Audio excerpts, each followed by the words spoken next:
a Gabi e, como prometido, hoje eu tô vindo aqui pra falar pra vocês as diferenças que a segunda temporada de Sombriossos tem para os livros. Então aqui é um vídeo um tanto quanto complicado, porque vamos lá. A segunda temporada adapta Sol e Tormenta, adapta Ruína e Ascensão, adapta partes de Six of Crows, adapta partes de Crooked Kingdom, tem frases de Demon in the Wood e que eu saiba tem referências de King of Scars.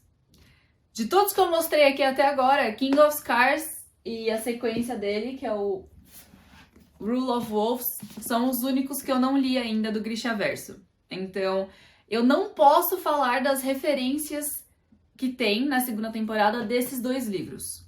Apesar de que eu li que elas existem.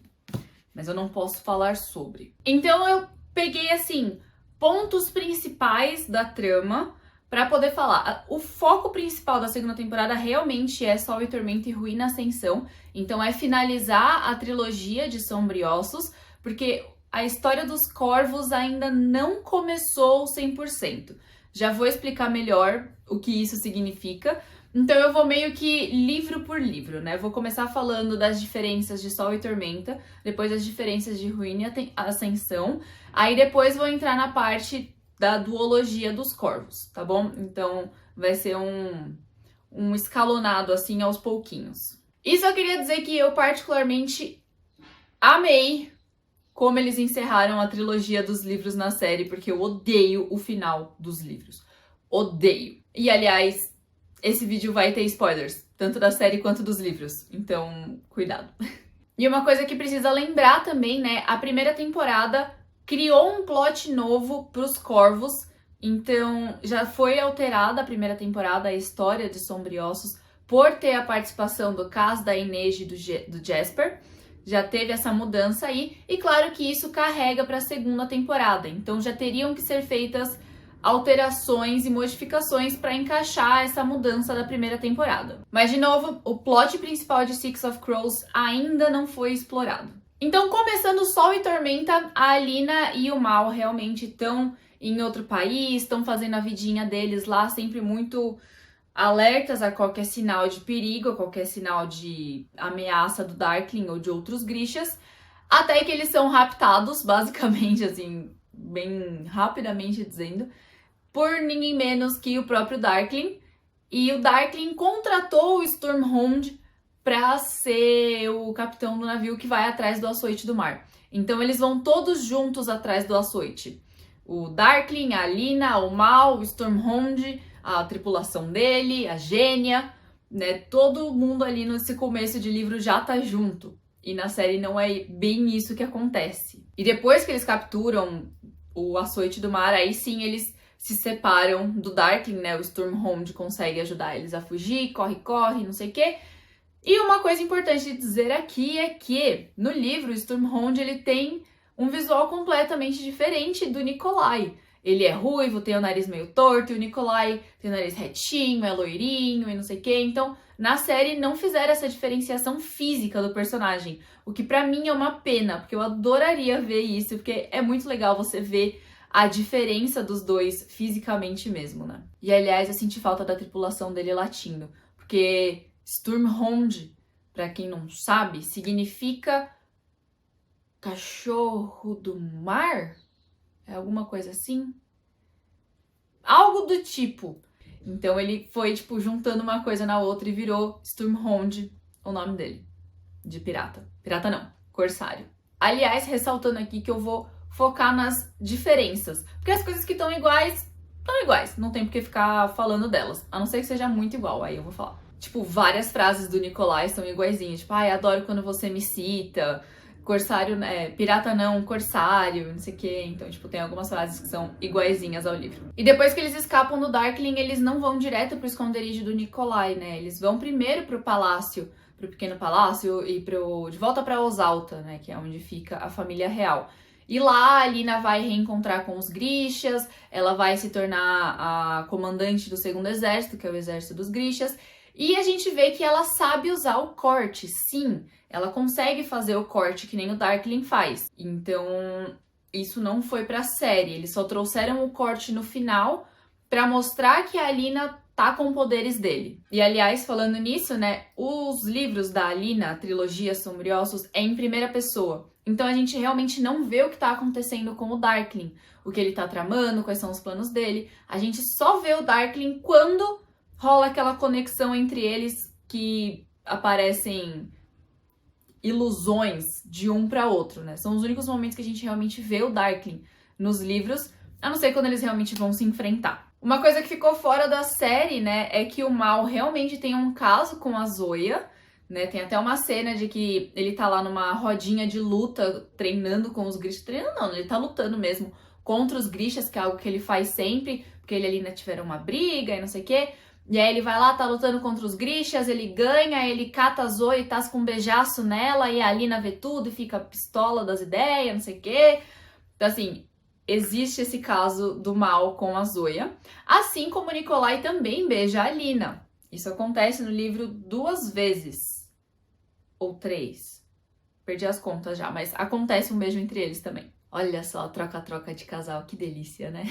Aí a gente chega na parte que vai ter aquele grande jantar, né? E o Darkling invade o jantar, mas isso, como eu falei, acontece no palácio mesmo, não é lá no esconderijo do Nikolai. E o Darkling ataca lá, os Nichevoia atacam todo mundo, não sei o quê. Aí o Nikolai ajuda a tirar uma galera de lá com o barquinho que voa dele. A Alina tá lá nos jardins do palácio sem saber mais o que fazer, porque ela tá encurralada.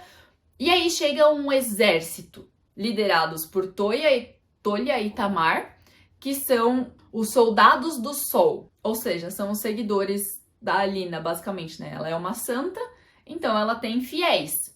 E os soldados do sol chegam para salvar ela, liderados por Tolya e Tamar. Então os gêmeos estão aí envolvidos com essa crença na Santa Alina. Nesse momento, a Alina chega a usar um pouco dos poderes do Darkling, né? Porque ela faz a conexão entre eles, ela tenta controlar os Nichevoia.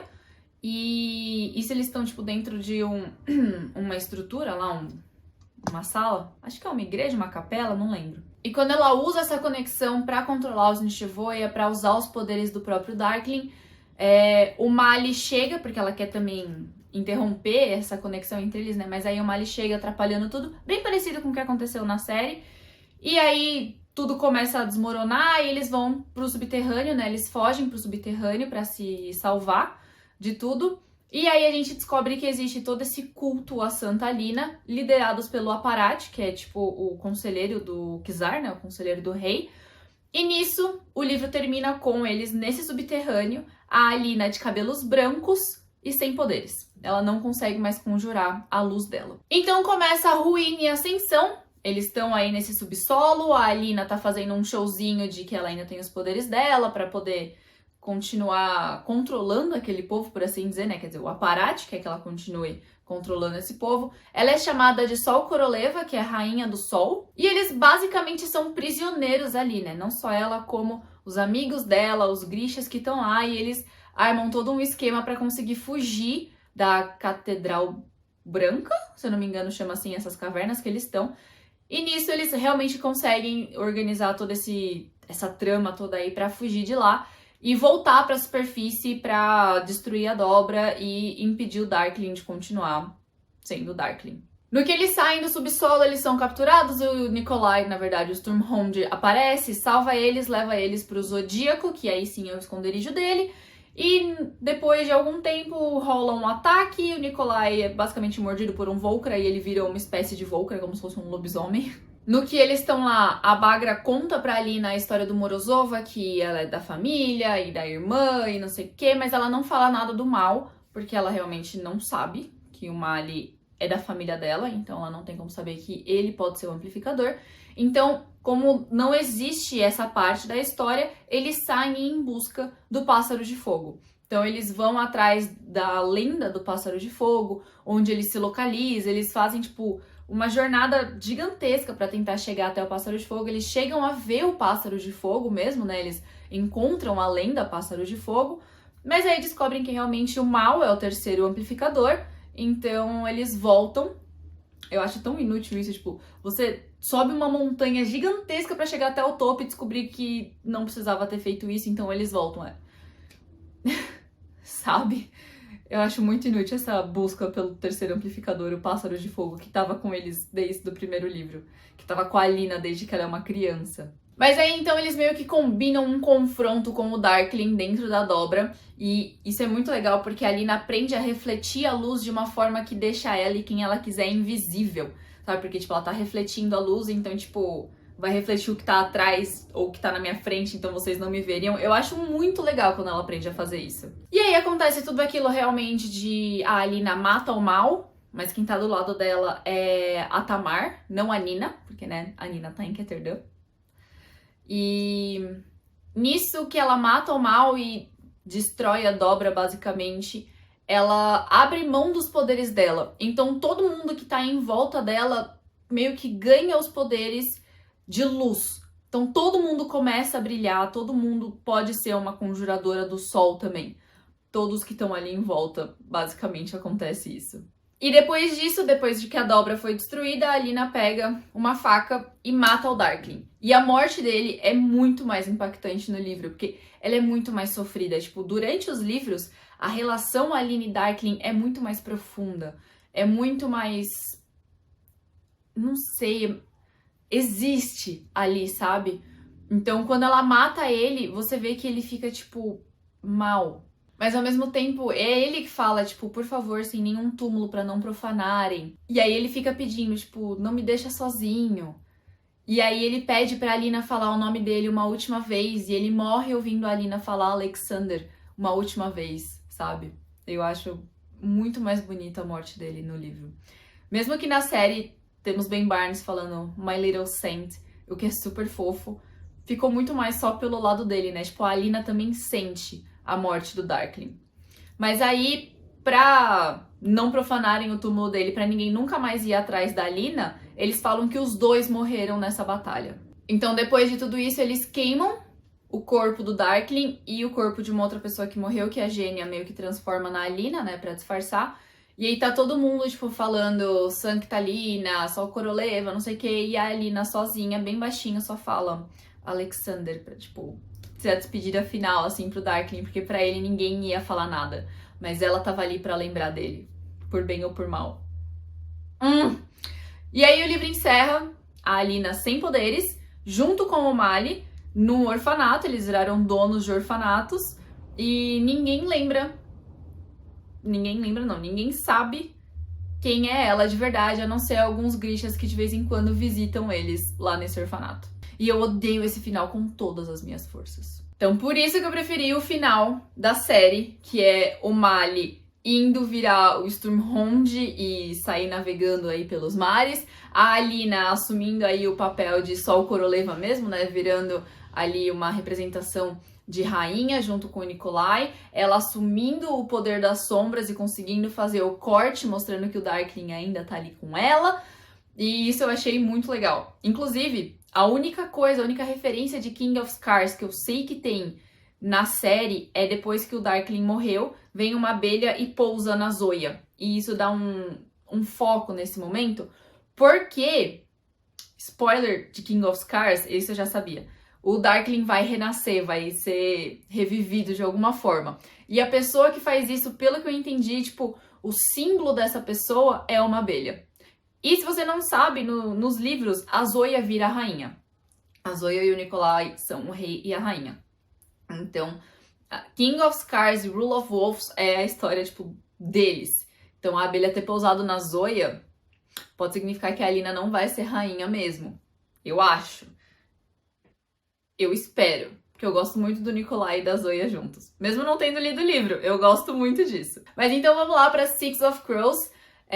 Como eu falei, criaram a história deles para a primeira temporada e também criaram uma história para eles aqui na segunda temporada, que é todo esse plot deles irem para Shuhan atrás da espada que pode cortar os Nishivoya, e depois eles voltam para Ravnica para ajudar a Alina, o Nikolai e todo mundo contra o exército do Darkling. Isso não existe, né? Como eu falei, é importante vocês saberem que em ordem cronológica. Então é Sombriossos, Sol e Tormenta, Ruína e Ascensão, Six of Crows, Crooked Kingdom. Tipo, não são histórias paralelas. É literalmente em ordem cronológica isso, né? Importante saber. Então nunca teria como eles se cruzarem nos livros, por isso que inventaram coisa pra série. E tá tudo bem, porque eu gosto bastante disso. Então, como eu falei, o plot de Six of Crows do livro ainda não tá na série, ele é apresentado no final. A última cena é justamente o Cass falando pra eles que eles receberam um trabalho, que é pra ir até Fjerda, atrás da Jurdaparen, e esse é o grande assalto que a gente vai acompanhar no livro Six of Crows. Então, pro futuro, isso vai acontecer. Mas, tanto na temporada 1 quanto na temporada 2, a gente tem trechos de Six of Crows e de Crooked Kingdom. Então, eu separei aqui algumas coisinhas pra ressaltar, mas eu não vou entrar muito em detalhes, que nem eu entrei em detalhes da trilogia. Mas começando então que eles não são contratados pelo Nikolai pra ir atrás da Alina na primeira temporada. Isso não acontece. Não existe a interação dos corvos com o Nikolai, pelo menos até o final de Crooked Kingdom. Como eu falei, eles não vão pra Shuhan, não tem essa lenda da espada. A Zoya e o Tolya nunca vão pra Ketterdam encontrar eles nesse momento.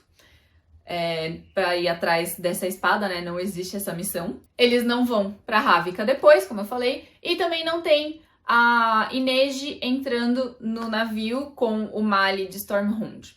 Não existe isso.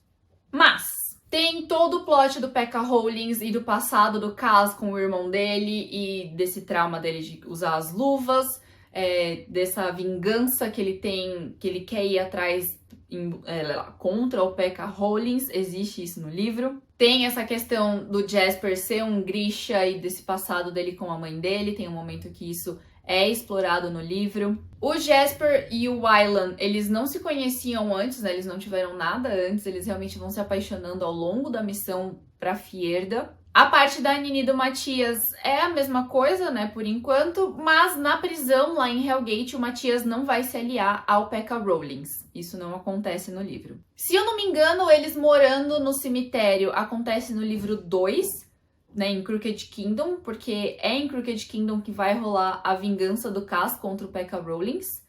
Não é em Six of Crows, porque em Six of Crows eles vão pra Fjerda, e aí ele termina Six of Crows indo atrás do Pekka Rollins pra fazer um acordo com ele, e aí em Crooked Kingdom que eles fazem a vingança. Eu acho que é isso. Minha cabeça tá funcionando a mil aqui. Mas tem a parte da Inej falando que vai rezar pelo Cass, e ele fala, eu não quero suas preces. Tem a parte da Inej falando pro Cass que ou ela vai ter ele sem armadura, ou ela não vai ter ele. Ai, eu amo minhas migalhas. Tem a parte do Cass indo atrás da família da Inej, mas isso é no final de Crooked Kingdom. Tem toda essa história da Inej também querer libertar os escravos e ter o próprio navio dela. Isso, se eu não me engano, também tá em Crooked Kingdom. E como eu falei, termina a temporada justamente chegando a missão, né, o trabalho da Jurdaparen em Fjerda. Então aí sim vai começar a Six of Crows. Mas já tem muita coisinha aí dos personagens, né, que vai dando o backstory pra eles. E isso eu acho muito legal, porque se a gente tiver o spin-off dos Corvos, a gente já conhece bem os personagens, a relação deles e tudo mais. Então assim, se você quiser saber as minhas previsões para uma terceira temporada de Sombriossos, para um spin-off dos Corvos, me conta aqui nos comentários que aí eu programo de fazer esse vídeo pra vocês também. E de Demon in the Wood, que eu falei, né, que é uma prequel do Darkling quando ele ainda era, tipo, criança, um adolescente. É uma frase que ele fala na série, que ele fala que ele já confiou em alguém e que ele quase morreu por isso. E, deixa eu ver aqui, é exatamente o que acontece aqui, porque ele confia numa mocinha quando ele é jovenzinho, e aí ela ataca ele pra matar ele, porque ela é uma Grisha e ele é um amplificador. Então ela quer matar ele pra poder usar ele de amplificador. Então é basicamente isso que ele fala nessa hora, né? Tipo, eu já confiei em alguém e eu quase morri por isso. E aí ele mata a mocinha depois e ele aprendeu a não fazer isso de novo. Bom, mas é isso então. O livro versus série de Sombriossos, ou melhor, livros versus série da segunda temporada de Sombriossos. Se você lembra de alguma coisa que eu deixei de fora, por favor, comenta aqui, porque Porque, como eu falei, são muitos livros pra fazer essa comparação. Vocês viram aqui, é muita coisa. Eu ia ficar 3 horas falando detalhe por detalhe, então por isso que eu fui mais sucinta. E mesmo assim eu tenho certeza que esse vídeo já tá gigantesco. Mas me conta aqui se você lembra de mais alguma coisa que ficou muito diferente. Ah, vale lembrar que no final o Nikolai volta a ser o Nikolai, mas ele ainda tem várias cicatrizes, assim, ponta dos dedos preto, pé preto, não sei o que, mas ele volta a ser humano. Ele deixa de ser aquele Volcra estranho. Por isso que o livro dele chama King of Scars, porque, tipo, é o rei das cicatrizes. Bom, mas é isso. Então, me conta aqui nos comentários o que você achou dessa comparação, se você prefere o livro ou a série. Como eu falei, eu particularmente prefiro o final da série, porque eu odeio a Alina abrindo mão dos poderes dela e indo virar dona de orfanato com o Mali. Não gosto nada disso, realmente. Mas tô feliz que a série mudou isso e mudou de um jeito muito positivo.